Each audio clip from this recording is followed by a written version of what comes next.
Hey guys, it's Tosh and Josh here, and today I want to talk about 5 Pokemon that have become really good to use because of the new passive update. If you didn't know already, PokéRogue recently changed more than half of the initial passives being the abilities that you can unlock with candies. A big example is Tinkaton losing Huge Power for Steelworker. Although Steelworker is a solid ability, Huge Power is what made Tinkaton so absurdly broken in this game. I'm sure Tinkaton will still be fine to use, if not great, but it definitely got nerfed after this passive update. But with all that being said, here's 5 Pokemon that got massively buffed from the passive update, and I would heavily recommend picking them up for your next file. Also remember to leave a like on the video. Thank you.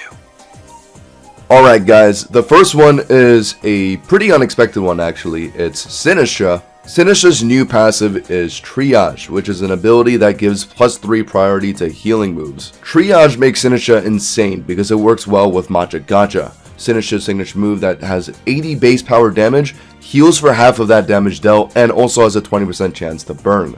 Giving an overloaded move like this priority is absolutely nuts, but on top of that, Sinistcha also gains access to Strength Sap, which is a move that heals based off the enemy's attack and also simultaneously decreases their attack. This is a good move to spam when you're trying to stall because it almost always heals you to full HP, and it also slowly brings the enemy down to -6 attack. So you can keep spamming this ability while the enemy is either burned or maybe being leech seeded, and it's honestly just a really useful stall tactic. Sinistcha also gets Endure, which is an excellent move in PokéRogue because it allows you to live on 1 HP. Living on 1 HP is a really good thing because it activates all of your berry buffs. So the strategy I would use with Sinistcha is to lead with Endure, live on 1 HP, and then activate all your berry buffs, and then utilize said buffs with the priority of your Gacha. Continuously spamming Gacha will keep healing you to full HP, dealing pretty solid damage, and you'll eventually burn your target as well, which is good because you're trying to stall the enemy out.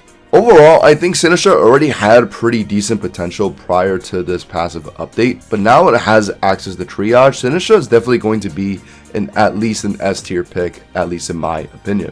Next up is Charizard, who has become broken thanks to gaining Beast Boost as its new passive. If you don't know already, Beast Boost is one of the best abilities you can have in PokéRogue because stat buffs can carry over into the next battle. It's way more consistent in Classic mode, however, because in Classic mode it doesn't randomly force you to switch out unlike in Endless mode. But either way, it's a really good ability to have, especially on an offensive Pokemon like Charizard. I would recommend running Mega Charizard Y over Mega Charizard X because it has a 159 base special attack stat, which is absolutely nuts, and also gets Drought as its regular ability. Drought will be boosting Fire Blast damage and Flamethrower damage by a respectable 1.5, and also be turning Solar Beam from a 2-turn move into a 1-turn move. And you're gonna really need that move because it's good for dealing with water types. Because Special Attack is Mega Charizard Y's highest stat, every Beast Boost will be increasing that stat, meaning you should focus on running a specially offensive moveset. The ideal moveset, in my opinion, should be Fire Blast and Solar Beam, which is what I mentioned earlier,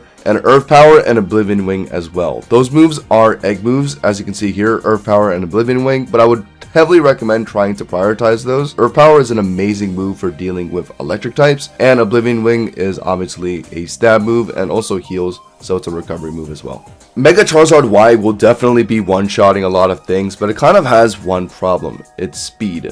Its base speed sits at a measly 100, meaning a handful of things can outspeed it and kill it before it gets the chance to sweep with Beast Boost. Investing in a Timid Nature plus 10 Soul Dews would definitely be very important for Mega Charizard, so if you ever find those items in your rewards, I would heavily recommend prioritizing those first.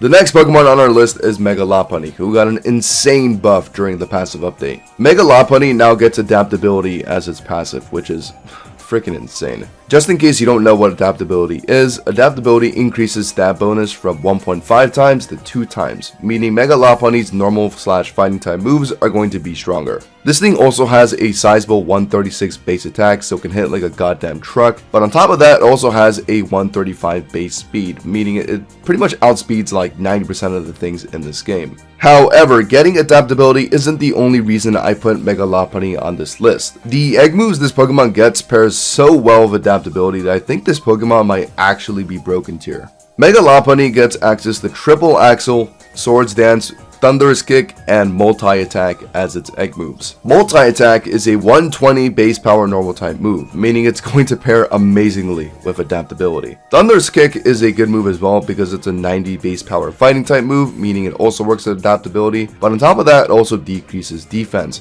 which makes it a very useful move against boss Pokemon. And Swords Dance is obviously a great option because, well, it increases your own attack stat. I don't think I need to explain that too much. The moveset I think you should run is Multi-Attack, High Jump Kick, Thunder's Kick, and Swords Dance. Multi-Attack is going to be a really strong normal stab move. High Jump Kick is going to be a really strong fighting stab move. And Thunder's Kick is really just for dealing with bosses that might be a little too tanky, so you want to whittle down their defense. And Swords Dance, if you ever find the free, like a free turn, let's say, like the enemy Pokemon's on a recharge, or you think you can just get it off, having that +2 attack is going to go miles for increasing your damage.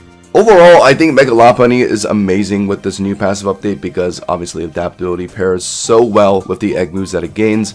It's also not that difficult of a Pokemon to find, like in the wild, or just obtain from eggs, so if you ever need a fast and strong carry, I would heavily recommend picking up Mega Lopunny, especially after this passive update.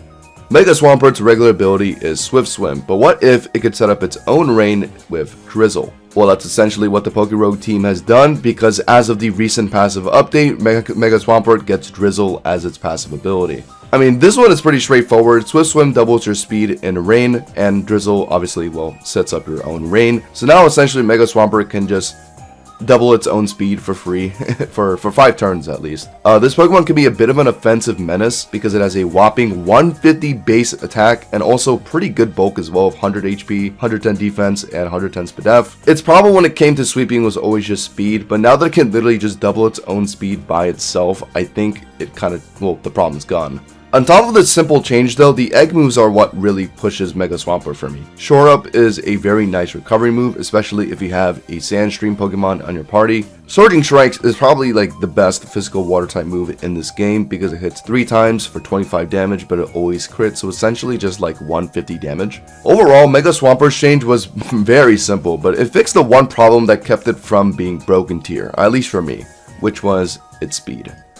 The last Pokemon we are talking about today, and the Pokemon that probably has like the most to talk about, is going to be Archaludon, who also got Drizzle as its new passive ability, which is funny enough. Archaludon's signature move is Electro Shot, a 2-turn move that increases Archaludon's special attack and releases massive damage on turn 2. The interesting thing about this move is that it can instantly fire in 1 turn if it's used in the rain. And because of this mechanic where Electro Shot can fire in 1 turn in the rain, that's probably why PokéRogue decided to give Archaludon Drizzle. This is also a really simple change like Mega Swampert, but it's definitely good, and I'd actually argue that it's even better on Archaludon because Electro Shot is a really broken move when you can spam it over and over again. Keep in mind, each time you use Electro Shot, Archaludon's special attack increases, meaning Electro Shot will keep getting stronger the more you use it. This strategy pairs really well with Archaludon's regular ability of Stamina, which is increasing its defense each time it gets hit. Increasing its own defense will help Archaludon stay alive,